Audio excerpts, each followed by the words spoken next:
Hello my friends and welcome back. Thank you very much for being with me again today. United States strongly condemns North Korea latest missile launch over Japan, and Korea doesn't give a damn. You know why? Because it's self-sufficient, has China by its side, it has Russia by its side, and most importantly has nuclear weapons.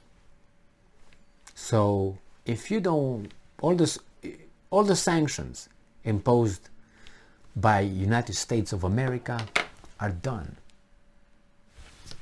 as far as I know. I mean, you can make here and there a little, so more than this there's no more, so no more than this. So North Korea basically does whatever it wants. When you have nothing else to lose, you're free. So I always remember that scene in the movie. As I said, I don't watch movies, but sometimes I watch certain scenes in Batman with if you remember, I think it was the last one they came, I think that was the best impersonation of the Joker. And when Batman is in the interview room, how are we gonna call it, in the police department, and is alone with the Joker, I use this scene, and then the Joker makes a joke on the Batman about he and his little bunny and bunny bride, and then Batman starts beating the Joker, and Joker is down, and Batman hits him, and then the Batman said, you have nothing to threaten me with, nothing. With all your, he said, with all your strength, with all your power, you have nothing. Same here. Unfortunately, the woodchuck Kim Jong-un is Batman. You have nothing to threaten me with. Being down there and telling Batman, you can beat me, all your might, all your strength, nothing. The same here. Oh my God. This article comes from Reuters from October 4th, 2022. We strongly condemn North Korea's missile test, White House said. And the woodchuck Kim Jong-un is like, okay, what's next? Okay, just change the channel, okay? Basically. And it says here that in response to the test, US and South Korean planes practiced bombing a target in the Yellow Sea, and Japan warned its citizens to take cover and suspended some train services while the missile passed over its north before falling into the Pacific Ocean. So why would you practice that? In a de-escalatory manner? What are you going to do with that? Nothing. It was the latest in an escalating cycle of muscle flexing in the region. A US aircraft carrier made a port call in South Korea for the first time since 2018. All right, well, and what did you expect the woodchuck to do? Just... No, the woodchuck did what he does best, being a woodchuck. So, this is what he did. What can you do? Yeah, we strongly condemn. Yeah. How is that? Polish the carrot or whatever that is? Yeah. Go over there. Wanker, leave me alone. Basically, this is what North Korea. Because that's what happens when certain countries used all their might. Used all the threats. They applied all the sanctions. They applied all the blackmails. The only thing they can't do, they can't blow North Korea up. And they can't change the regime. That's it. They did everything else. And the most important things they couldn't. And they keep North Korea, in my assessment, and South Korea divided. I don't think it's the Korean people. Yes, there's two different ideologies. We have a dictator, Superman, semi-god, deity, whatever, a woodchuck. And we have over there a country who pretends to be a democracy, work as free, independent, and capitalist. Yeah, compared with North Korea, yes, it is.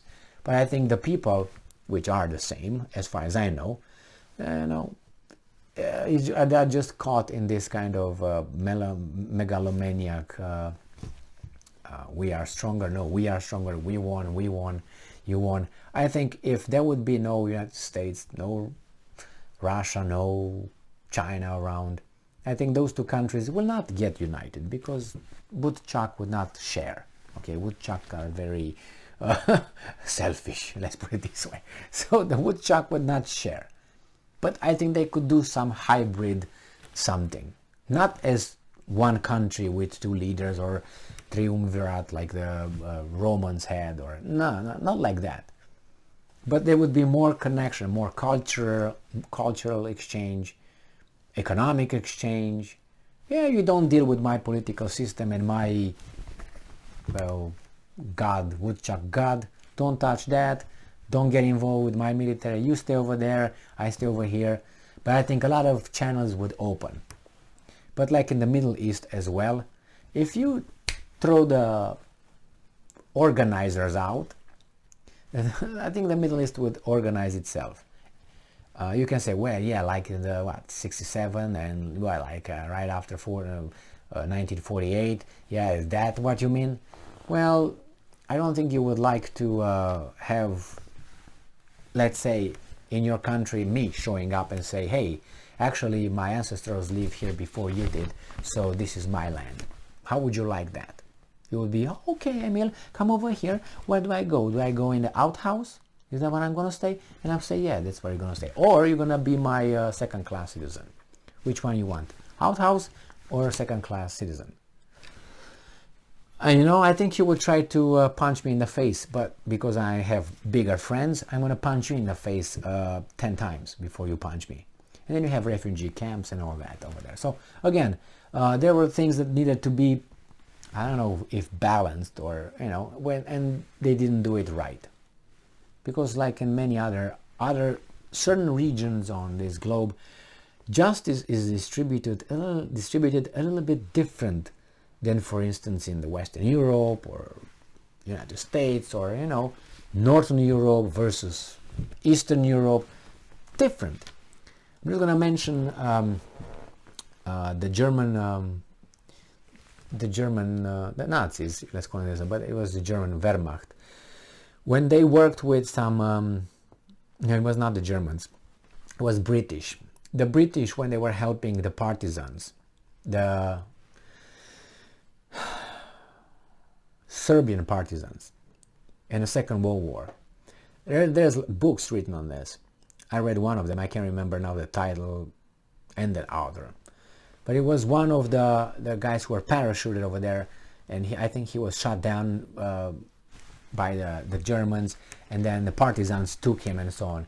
And then he describes in his book, I can't remember the book, and I've read it a long time ago, and since I'm very old, time passes like crazy. So this guy describes how what the partisans did to capture the German military, cutting nose, ears, genitals and so on. And this guy was like unbelievable. Because he came from a different place where those things for him, he read in books in, I don't know, Middle Ages or so. It's just different. Remember Vlad the Impaler, right?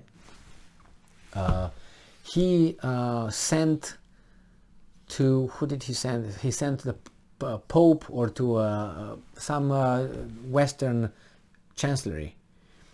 The noses and ears that he cut, not he, his people, his army cut from the Turks, the invading Turks. And there were about 25,000 some, or 23,000 some, noses and ears of the Turks that they killed. They cut the noses and ears, put them in big bags, and sent them to the chancelleries. And those guys were like, oh my God. But yeah, but it was in the 1300s, right? Beginning of the 1400s. So, I'm sorry, it was in the 1400s. I'm sorry. So it's just different things. Like people still boiled other people 100 years ago. Certain things like this happen in other regions on this planet 2000 years ago, and they ceased then. So it's just different methods of if you know what I mean. So I think that countries and regions could figure things out based on their practices and their understanding. You can't force things on people, on nations. You can't. They need generations if they want to go that direction. Maybe they choose this direction, but unfortunately the big bosses right now, big boss tries to get everybody, get them and put them in one direction. Freedom, democracy and capitalism and this and that. And it doesn't work that way. No, there are other nations with other traditions, other ways of seeing things, other cultures. Alright, so yeah, they strongly condemn North Korea. Okay, thank you very much for being with me again today. Stay strong, stay smart, look for the truth, and be just.